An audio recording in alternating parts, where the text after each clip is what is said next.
So just to round off with the end of our second day, but our third session in terms of our Responsible Raw Materials annual conference, taking a look at the ESG Toolbox. So how do we make ESG a reality? I'm going to invite all of our speakers who we've got left with us to turn on their cameras, but especially the fantastic Rich Lloyd. So Rich is joining us. So talking about bosses, Rich is CEO of his own company. So Rich, if you want to turn on your video and your turn off your mute button now. And I'm hoping he's still there. I know he's been hugely busy today. Rich started out life as a geologist. So he's worked down gold mines, etc., you name it. But he's also worked on the banking side. He's worked on the insurance side. And the last time that Rich and I saw one another properly was actually working together on a mine site in Australia. Rich, do you want to introduce yourself to everybody and especially what it is that you're up to now and how you're making sure that ESG is incorporated into everything you guys are doing? Yeah, sure. I'd like Liz Friel's comment. Actually, the Colorado School of Mines has introduced the social science sort of modules, etc., which is something we didn't do at RSM, certainly when I studied, but it was a long time ago. Look, I'm a mining geologist by training. I spent most of my life involved in gold mining, whether it be actually doing it, and then for 20 odd years, 25 years in investment banking, lending money at a project finance level, doing the corporate finance M&A side of things, etc. And then latterly helped Sarah at Satala on some of the, and I learned a hell of a lot working with Satala. One of those cases when you think you know it all and then you realize you don't by any stretch of the imagination. What we run now is a bunch of us realized that there is a huge gap, not only an investment gap, but a knowledge gap between the sort of friends and family and early stage rounds. John, this probably attests to your path you're about to go on with your listing in your company to what we used to call grown-up financing with PE funds, banks, etc. That gap is widening. So we developed an investment platform called NR Private Market. I run a company called Monexia, which owns that 100%. And it allows for earlier stage exploration projects, development projects, etc., and even larger companies with individual projects they want to get financed to get those, get the private investors involved in the financing and importantly, adhere to the ESGs and the license, the social license to operate, etc., in order to be prepared for credit committee at Orion Mine Finance, RCF, Standard Bank, Dresdner, whoever. They've lived and breathed that process then for a couple of years with us, and investors on our platform will only be investing in companies that adhere to that, and we will only be selecting companies that go on our platform that adhere to that. If they don't, we'll point them in the right direction and help them, but at least they know where they're going. So that's kind of where we're at. We've done about 15 deals now. The biggest deal we've done is £1 million. The smallest is about 200,000. It's all helpful for these projects. And importantly, we're seeing that, you won't get through Orion Mine Finance Credit Committee without a full-blown ESG gap analysis or paper and proof that you can do it. Robin Weisbeck sits on the board. She wrote the IFC 8 principles. So forget it. You're not going to get past her if you haven't thought of this early on in your process. That's about it, Sarah, for now. Brilliant. Thank you very much, Rich. And do you see that there's been a big change over the last 12 months in terms of actually people taking all of this seriously or coming to the table rather than just seeing it as a tick box requirement? Yeah, it's gone from, when I graduated in the early 90s, it's gone from lip service, social responsibility was, providing some money to dig a well, and that was about it, and buying people's land. It's gone from that to tick boxing, which was both at the boardroom level. I sit on a bunch of boards now, and you just wouldn't be able to do what they did years ago, to actually doing it. And people not, individual investors are not prepared to invest in your company if you don't do it right. And there are projects in tricky jurisdictions, and there's two two examples at the moment. I don't know the finer details, but the Kyrgyz Republic and Armenia is not the easiest place to work. One company slipped up. They really have upset the new government and got a massive fine. And another company that I know quite well have done it brilliantly and very, very well from day one. Relationships at the top level, relationships locally, and they do it very, very well locally. Great, thanks for that, Rich. So I'm gonna ask you a question that I'm then going to go around our room, and we seem to have a huge panel this afternoon because we had so many fabulous speakers, which is great. And the question is this, and it actually comes from, so Janice, one of our attendees, posed this a couple of hours ago actually, and she said, okay, so we're asking all these questions, but what questions are we not asking that we should be asking? So Rich, I know I'm pinging this onto you, and after Rich I'm going to go to Liz Friel. So Rich, what do you reckon? What are the questions that we're not asking? You rep and warrant in a loan document, and even when you're doing your pitches, that I sign up to the Anti-Bribery and Corruption Act and all the rest of it. Now, for anyone that's worked, John, you're running a project there. It's so hard not to fall foul of that. Yeah, we were bringing 777 trucks into Malaysia. Every single policeman put a roadblock and needed, a little bit of backshee to get the damn things through. I mean, they're 350-ton trucks. They're bright yellow. They're a bit obvious. And that is at the low. But if it happens at the lowest level or it happens at the highest level, it will filter down around and everywhere. One company next to us got on very, very quickly with the projects and the licenses, but it was a never-ending string of paper, brown paper bags. The proof on whether a company is whiter than white and has never entertained that is not asked actually. Everyone says yes, oh no, we've never done that. Oh no, and we adhere to that. How much digging is done? Don't know. Are we still blind to that? I don't know. Cool. Thank you very much for that, Rich. Great answer. Liz, I'm going to come to you next, and then I'm going to go to Ben. Okay, one of the questions that comes to mind that I don't think people are asking, and it speaks a bit to something that a few panelists sort of alluded to and spoke around the edges of today, myself included, and it's clear that there is a big change needed in the business model approach and the lens that we take to doing mining activities, mineral development activities. And the question that I don't see asked a lot is, what are those new business models? Who's trying them? What can we learn? How can we collaborate? Surely there are pilots going on or folks trying. And I think that's a really interesting question to ask, because there's still far too much of, ostriches with their heads in the sand, kind of in denial that this massive change needs to happen. So I think that's a really interesting question. I'd love to hear answers too. Brilliant. Thanks for that, Liz. Ben, let's come to yourself and then we'll go to Jocelyn. Okay, I'm going to drop a bomb. Why are we mining so much gold in the world? Good question, Ben. Fantastic. Well, where's it go? It sits in a bank in Switzerland. Why are we doing it? I don't know my question. Nice one, Ben. Okay, so Ben gets that you get lots of marks for that particular question. Ladies and gentlemen, we can award them all a number of stars depending on how good we think their questions are. No pressure at all. Jocelyn, let's come to yourself next, and then we'll go to Laurie. I think we need to be asking questions about something that's also been alluded to. This idea of what Peter Bradshaw at UBC here has called a social chain of custody.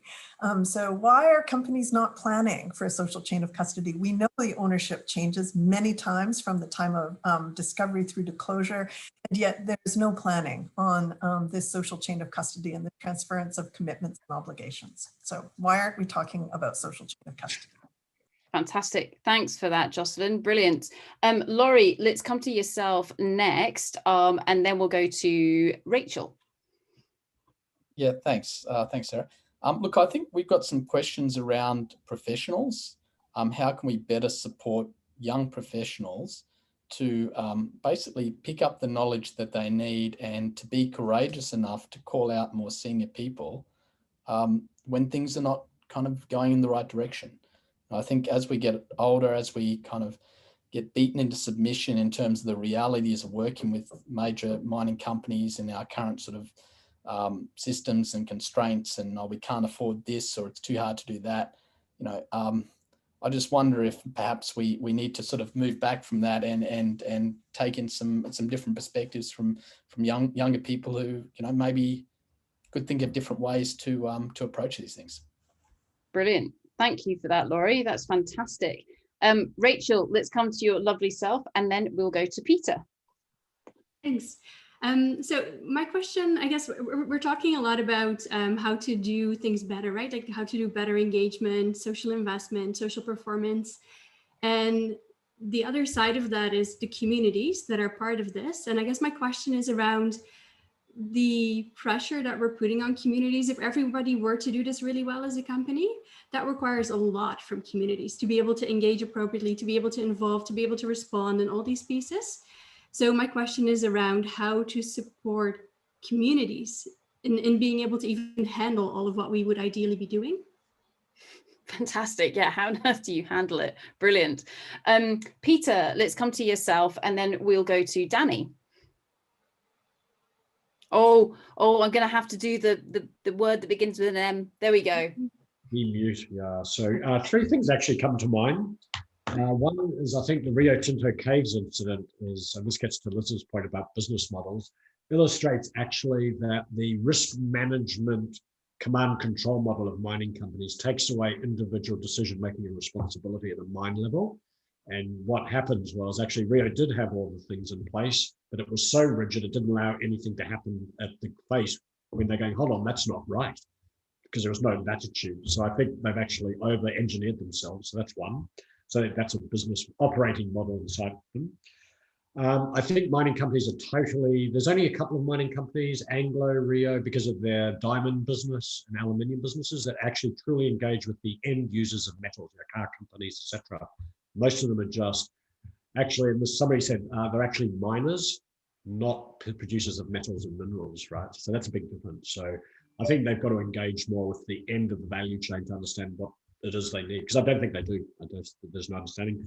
And like I said, communities, indigenous people, so we have Matthew Kuhn-Cum on our board, who's the former Grand Chief of the Cree Nation, and he said, we want participation, not consultation. Consultation is actually insulting to indigenous people. So that's a model that's, free and prior consent, that's all out the window. They need to be participating, and they don't want to sit at the table, they want a voice at the table being heard. So I think those are kind of three buckets that I see as important areas and questions to be posed. So which is what I assume you were asking for, Sarah, as I jumped in. No, that's brilliant. So fantastic questions that you've given us there. Brilliant. Yeah. Thank you very much, Peter. Danny, let's come to your lovely self next, and then we'll go to Luke. Yes, for me, maybe a question that we haven't done, or that I have kind of more like a challenge, is I would like these kind of communities that we build through these kind of events or conferences. I would like to, how we can join forces to make countries, especially developing countries, to reinforce their social legislation regarding the performance of the mining industry. Because it's clear after all the talks that we have today that they need to be raised, and that they are going behind environmental legislation, but that they are as important as environmental legislation. So how can we put those things even? And how, as a community, a technical community, we could try to, I don't know, create reports or provide information to governments, or to help to push in the direction of moving things forward to raise social standards. So I would like to, because otherwise whose duty is? The companies or communities like these ones that we are building here,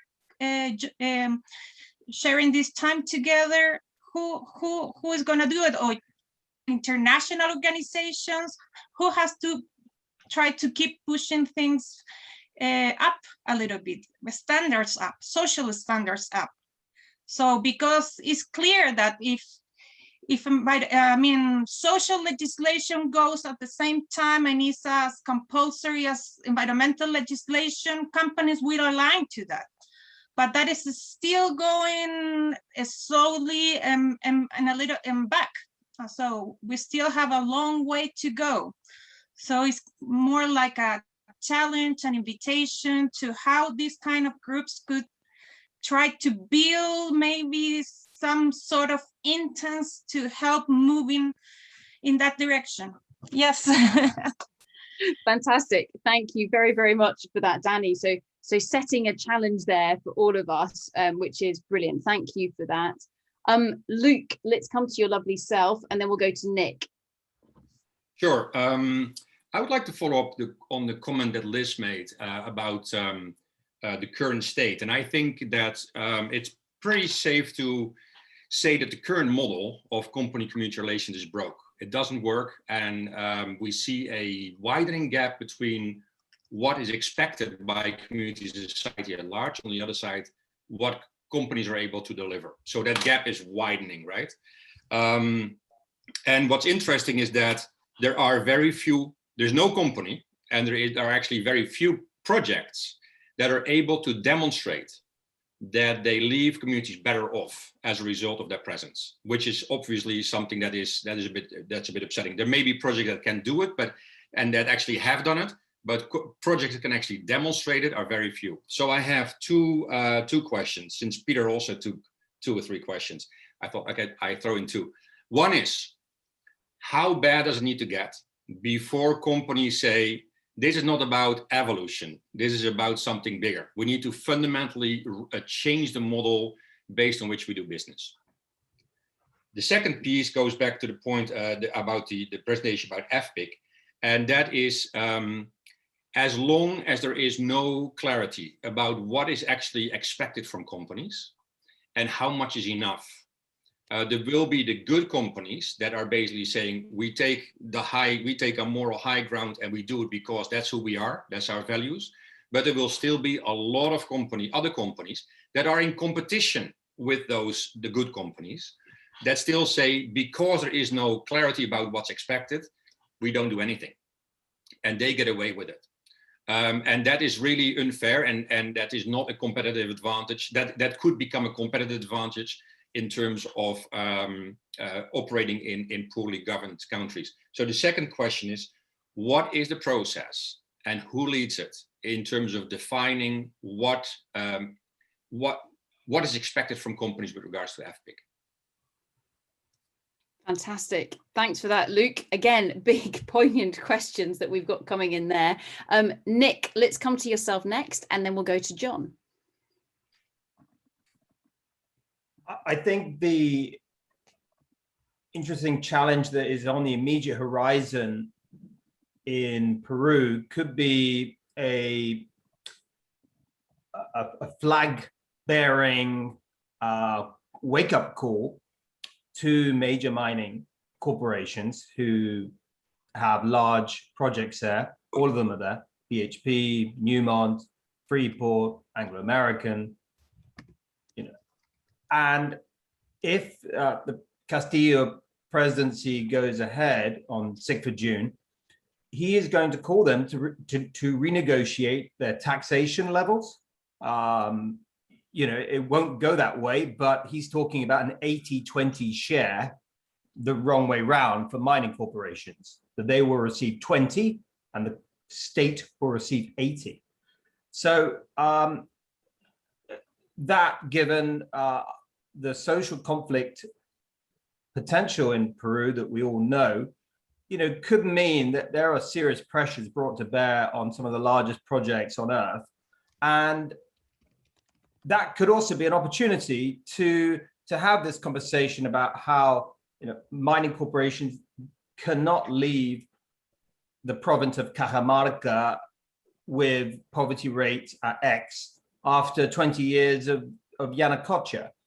And I think that's going to be hopefully an opportunity at a global level, but it's going to be a very difficult conversation at the national level, and that these corporations are going to have to face if As the polls show, Castillo wins, and there are many variables in all of this, and we're doing a report on it, the new president goes ahead with some of his campaign statements, but change is coming in that major mining jurisdiction. Hopefully it's an opportunity. How can we make it be one for the social performance practitioners? Because it could be quite a cold bath. Great, thanks for that, Nick. John, how about yourself? And then we will go to the lovely Catherine. Sure, thanks. Well, funnily enough, Nick, my unanswered question, I suppose, is picks up on what Nick has just said. My question would be: is it time to reconsider nationalisation of the mining industries? I think that obviously there's a lot of hurdles to get through from a industry perspective, but it could answer quite a few of the challenges that we face today. I think that there may be greater accountability with that model. I think it would encourage mining to meet needs, be they demands for critical raw materials that are feeding directly into downstream industries, or for societal development. They can use mining as a principle. That can be the principal means objective of mining, rather than deriving profits for shareholders. I think if you took that out of the equation, you might end up with a more transparent, generally more acceptable industry. So yeah, it would leave a lot of people, as Nick said, feeling cold. But I think it's a discussion worth having, renationalising mining. Excellent. So we've had why gold, we've got the nationalisation of mining. This is brilliant. Catherine, over to yourself, and then we'll go to Maria. Okay, so mine is, does social performance need professionalising or accrediting in the same way that geology and environmental practitioners are, to be acknowledged as competent or qualified people in terms of resources reporting and other types of reporting? And if that were to happen, would that not then be an increased incentive for all of the universities, apart from Colorado, who are obviously enlightened, to actually incorporate social science as part of their geoscience training and education? Great, thanks for that, Catherine. And the lovely Maria, who's been sparking all sorts of debate. How about yourself?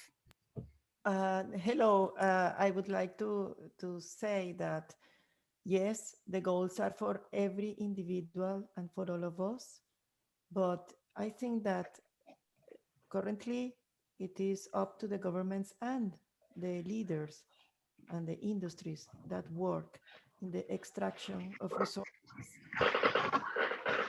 take the lead in educating, in promoting, in sharing their knowledge about how to boost sustainability in everything we do. Because it is not only a noble purpose, but a necessary and an urgent purpose we need to advance. Thank you. Brilliant. Thank you very much, Maria. So Janice, look at what you just sparked there in terms of one of your many questions that you've been brilliant in posting during today. What are the questions we aren't asking? So just to round things off, Rich, I'm going to come back to yourself for any words in closing. Thanks, Sarah. I'll put my investor hat on, or my credit committee hat on, perhaps, and answer some of those questions that were raised from my perspective. It's not everyone's view. Ben, where's Ben gone? He's moved left. Why are we mining so much gold? Yes, it is the Swiss vaults. It's a lot of people are escaping fiat currency. There are numerous family offices all over the world that want physical gold. They don't trust the greenback. They don't trust sterling. They don't trust yen. Everyone's going back to almost a personal gold standard. We're seeing that a lot. We had an offer for we're looking at $100 million financing, and one family office just offered us 35 million just as an offtake, just to get their hands on the physical. So I'm afraid that's where that's all going. Danny, how do we move this forward as a group? I think the ability for investors at whatever level to just veto the investments. You know, if the companies aren't towing the line and doing it properly, and I don't mean lip service, the investor community now has the capability, and with social media and all the rest of it, can come down on, you know, whether it's Rio Tinto going through an Aussie Aboriginal cave system, or it's the smallest exploration project ripping up, you know, someone's orange, you know, small orange trees or whatever, and not compensating them. Social media gets out there pretty damn quickly. We know about it almost before they do. So there is a veto ability, I guess. I'm afraid, John, I don't really agree with the nationalisation. I'm afraid. I think international companies are held to account. Governments generally aren't. I think we might be in a bigger world of pain than we first thought if we ended up nationalising everything. I do see your point, but it would kind of mess up my investor setup. So I'm not too sure I'm a big fan of that. Mine too. Laurie, where's Laurie gone? Some companies have, I'm FCA regulated, or my company is FCA regulated, and there is always the whistleblowing capability within the regulatory environment. Companies now employ that, and there is the confidential side. And there's one thing Sarah and I were working on together, and one of the biggest issues, it was an underground mine, and it was the mental health. I mean, who would have known? And that became one of the, it wasn't solving the mining issues or the geology or the, you know, analyzing the risk, but the mental health side. And I learned so much in analyzing that risk and working through it. And suddenly, you know, after that, it didn't become the big boo-hoo, you know, the male-dominated underground mining environment.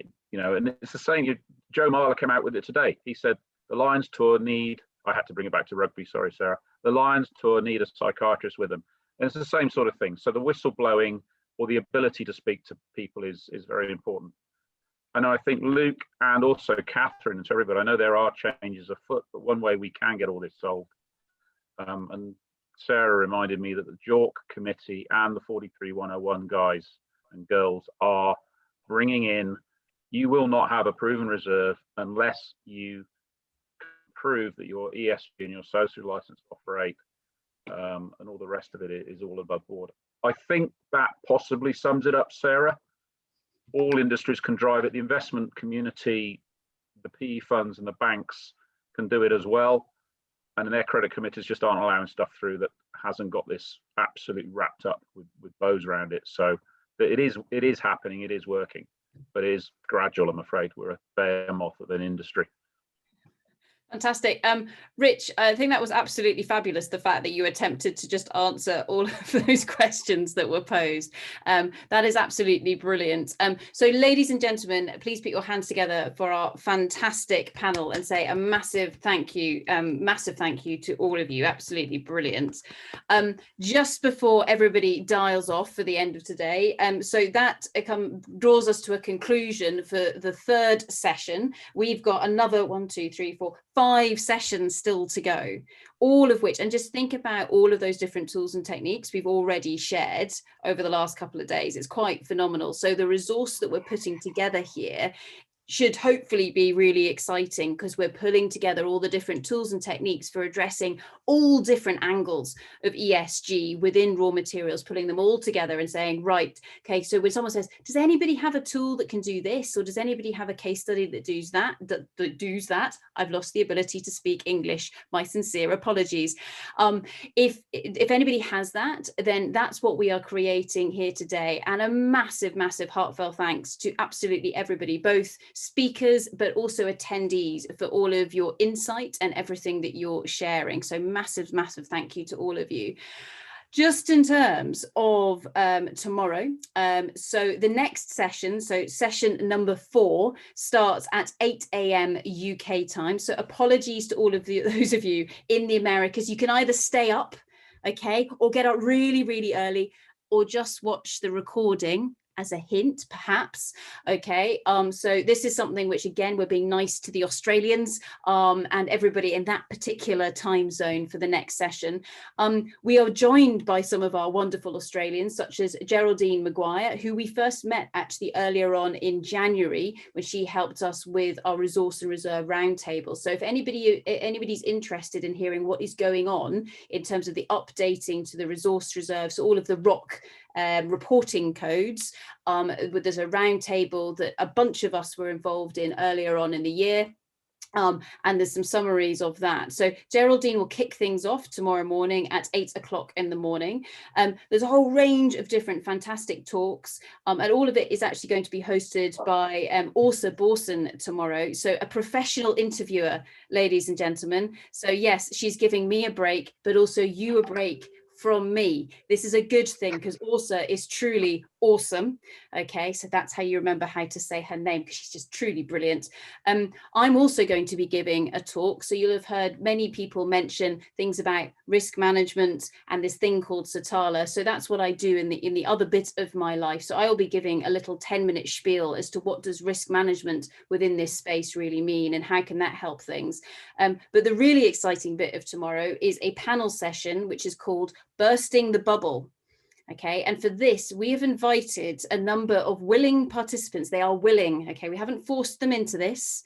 These are people who do not work in the raw materials space, okay? I am pretty confident that every single one of them has things like a mobile phone, a computer, etc., and make use of some of the raw materials that are produced in this sector, but none of them are experts with regards to ESG. None of them work in the mining sector. And what Åsa is going to do is ask them a range of questions to ask them what their perspectives are on things like mining, responsible sourcing, etc. Because let's face it, whilst we all know that we work in a really exciting space, they're the majority. And so therefore we need to understand what the world looks like from all of those different perspectives. So hence the bursting of this raw materials bubble. That's where the name comes from. And so you're going to meet some absolutely fantastic individuals who will have brilliant perspectives, and they're going to share them with us tomorrow. They do know the questions that they're going to be asked, but other than that, we're going to have to just look after them very, very carefully, because that's quite intimidating, the space that we're inviting them to take part in. Final things to mention. So all of these talks are, of course, going up on the website, and the team behind the scenes is doing an amazing job at almost keeping up with what's going on live, pretty much. Rose is looking at me thinking, yeah, her computer may well die.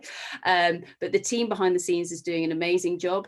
I'm looking at Ellen as well. I think we've still got some free spaces going on those training courses, but they are going fast. So if anybody is interested in a free spot on a training course that would usually be worth a significant sum of money. So thank you very much to all of our sponsors. Please do feel free to get in touch with Ellen. And then finally, the competition this week, please send into us those pictures of what you think a responsible mine looks like. We don't necessarily mean photographs, but we do mean drawings. So what does that concept look like in your mind? And you don't even need to draw a mine.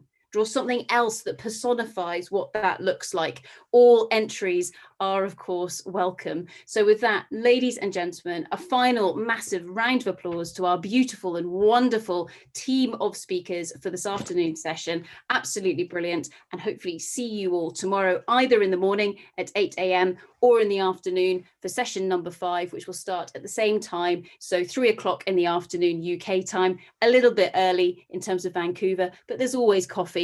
It's always fantastic. So brilliant. Thank you very much, everybody, and have a lovely rest of your day. Thank you.